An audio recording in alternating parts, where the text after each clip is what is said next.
Siya. Hindi ako siya.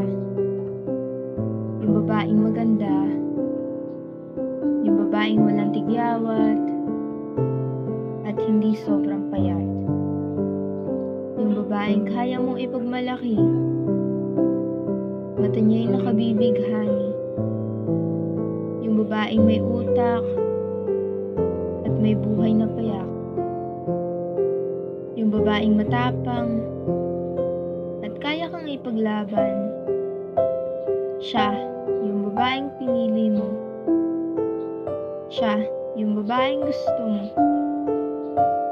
Siya, yung laman ng puso mo. At ang tanging taong nagpapakilig sa'yo.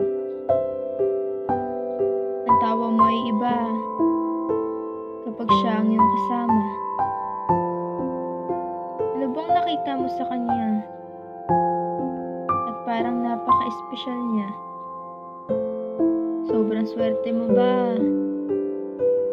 O sobrang swerte niya? Siya, yung taong laging nangunguna.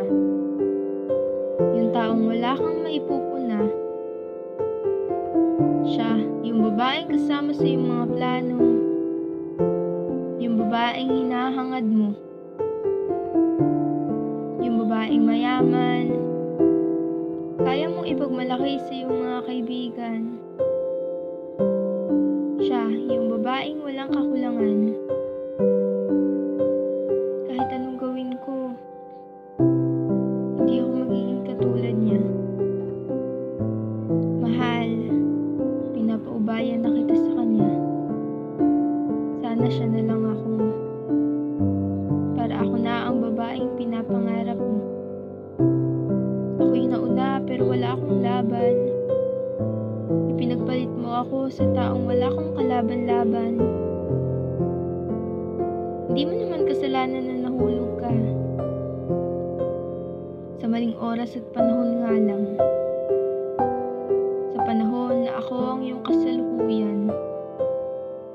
Na naging nakaraan na lamang at madaling nakalimutan. Masaya ka na ba, mahal ko? Yun ang mahalaga. Mas mahalaga pa sa mga panahong ako ay nagdurusa. Mahal, hindi kita sinisisi. Pero balang araw ako'y ngingiti. Dahil alam kong sa pagpapaubaya ko ay may nagmamahalang dalawang tao hanggang sa